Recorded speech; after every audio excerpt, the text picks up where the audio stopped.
Bonjour, c'est Gilles du site boursicoté.com. Voici l'analyse technique pour cette fameuse séance du lundi 25 février 2013 avec une séance très volatile, puisqu'après une ouverture donc sur un gap haussier à 3722,04, le CAC 40 a marqué un plus haut à 3787,53, un plus bas à 3704,93 avant de revenir en clôture à 3721,33. Créant un doji quasi parfait, puisque comme nous le pouvons le constater, entre le cours d'ouverture et le cours de clôture, il y a moins d'un point, donc c'est vraiment un doji quasi parfait, notamment compte tenu de l'amplitude de ce dernier. Du point de vue de la variation, donc le CAC 40 gagne 0,41% sur cette séance, un peu plus de 15 points par rapport au cours de clôture de vendredi. Donc cette séance s'inscrit dans une continuité de mouvements haussiers, mais nous allons voir que ce doji recèle quand même pas mal de signaux baissiers, puisque nous avons ici cette forte ombre haute par rapport au reste de la bougie qui demandera confirmation, mais qui semble quand même marquer une phase de retournement. Du point de vue des indicateurs, nous avons donc un RSI qui reste ici neutre. On pensait à un moment à une petite évolution haussière, mais là ce mouvement annule toute tendance, du point de vue tout du moins de cet indicateur. Au niveau du stochastique, donc nous sommes toujours dans une continuité ici. Alors vous voyez, voilà, on avait déjà cassé la dynamique du signal haussier sur un croisement ici entre le stochastique et sa ligne de signal. Depuis, on évolue dans là on est vraiment neutre aussi. On voit ici un indicateur qui est juste au-dessus de sa ligne de signal, une très faible amplitude. On a une course légèrement haussière, mais qui nous donne aucun signal.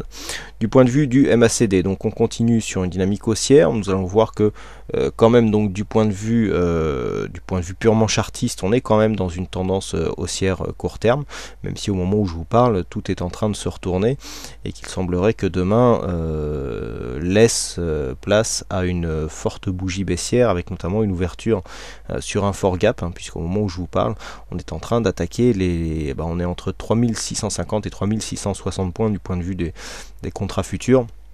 Donc on reviendra voir ce que ça fait sur le graphe, mais on est à peu près dans ces niveaux là, donc on aura très certainement ici un pattern chartiste fortement baissier. Du point de vue des volumes, et c'est là que c'est intéressant, et donc on vient aussi, on va voir comment on anticipe le fait d'avoir des volumes aussi grands sur une bougie d'hésitation. J'attire votre attention de temps en temps sur ce genre de configuration, et en général c'est assez suivi.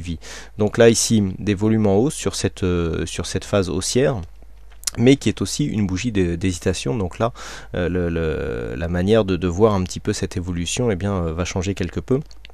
Et donc retour de la volatilité qui se confirme, puisqu'on vient ici placer une séance avec une volatilité supérieure aux 2%. Donc on le voit, des marchés qui s'agitent. On est dans une phase de continuité haussière, donc on a ouvert sur un gap haussier, on a franchi ici cette zone des 3720. On est venu marquer un point haut proche de la bande de Bollinger supérieure. Vous voyez qu'on était proche ici de cette zone de résistance ici à 3793, puisqu'avec un plus haut à 3787, les marchés se sont emballés. Alors cette instabilité est due notamment à un vote, au résultat d'un vote italien qui laisse craindre une certaine instabilité politique sur le pays et donc potentiellement sur l'Europe. Donc là il y a vraiment des causes majeures du point de vue de la politique, et ça effraie un petit peu les marchés, c'est ce qui explique un petit peu cette séance très volatile. On a une hausse de la volatilité depuis maintenant quelques temps. Alors d'un point de vue purement chartiste, donc si on laisse de côté tous ces éléments, je dirais macro et donc fondamentaux, nous avons un gap haussier qui est comblé, mais nous avons toujours une évolution avec des points hauts, des points bas toujours de plus en plus haut. On vient marquer ici un doji en croix inversée, qui vient marquer un nouveau plus haut, ouverture sur un gap, clôture du gap, niveau d'ouverture et de clôture identique. Si on tient compte ici de cette forte volatilité, le fait d'avoir un point d'écart entre ces deux valeurs nous montre que enfin nous indique que c'est un doji quasi parfait. Donc en croix inversée, puisque l'ombre haute ici est plus du double par rapport à l'ombre basse, donc le corps ici placé sur la partie basse de la bougie, donc il s'agit d'un pattern de retournement, renforcé par le fait ici que le gap a été comblé, et que par contre alors le doji en croix inversée mérite ici une confirmation sur la prochaine séance, hein, qui devrait venir sur une bougie fortement baissière. Alors par contre le fait que on ouvre potentiellement sur un gap, hein, je vous rappelle que voilà, en ce moment là, au moment où je vous parle, on est juste sous cette zone des 3600 points. Donc vous voyez que si on figeait le marché, hein, par exemple si le marché avait cette même valeur à 22 heures, il y aurait de fortes chances pour que l'on ouvre au niveau de cette zone. Donc là le signal serait fortement baissier, surtout si on vient attaquer ici la zone des 3623 et donc cette zone des 3600.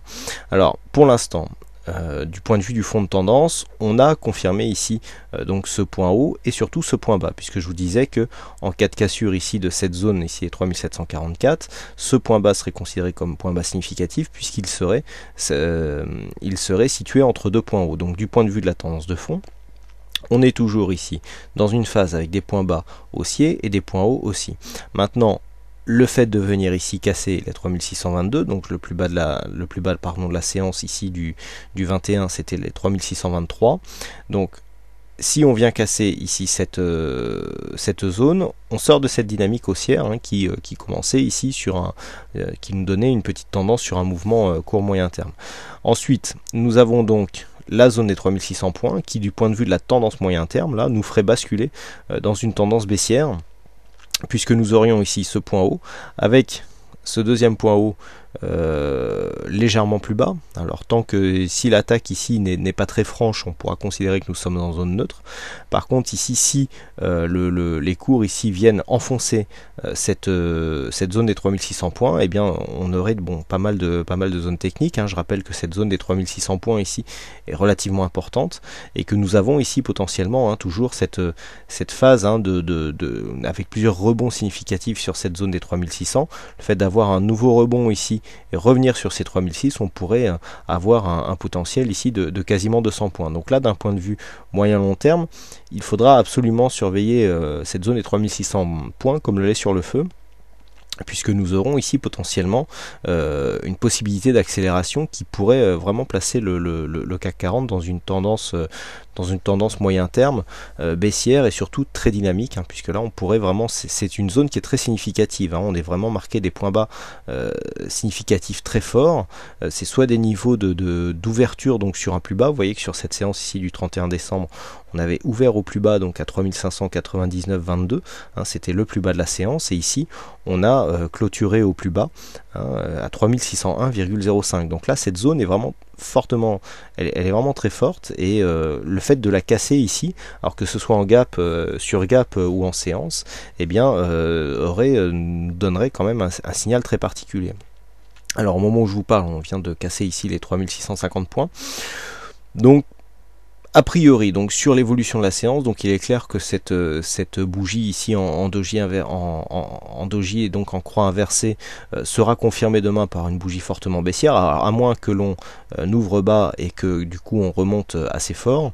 Là de toute façon, demain risque d'être une séance très très volatile, hein, puisque les résultats seront mieux définis, et cela risque dans un sens ou dans l'autre, soit on sera soulagé et dans ce cas-là on risque de remonter au moins ici sur la zone de 3730 points, soit c'est la panique, et dans ce cas-là il y a une forte probabilité qu'on vienne ainsi attaquer la zone des 3600 points, hein. Donc on peut s'attendre ici à un fort mouvement dans un des deux sens, et donc ici cette zone, donc je rappelle 3622 à surveiller, 3600 points, donc la grosse alerte baissière, et puis le fait de remonter ici au-dessus des 3743 points, eh bien aura tendance à invalider cette phase de retournement, puisque nous n'aurions pas, hein, du fait si l'on ouvre ici relativement bas et que l'on remonte, eh bien on invalidera cette possibilité de retournement ici qui nous est donnée par ce doji en croix, et donc qui normalement doit être confirmé par une bougie fortement baissière, hein. Je rappelle pour le doji en croix, Le fait que l'on ouvre ici sur un gap, que l'on marque un nouveau plus haut,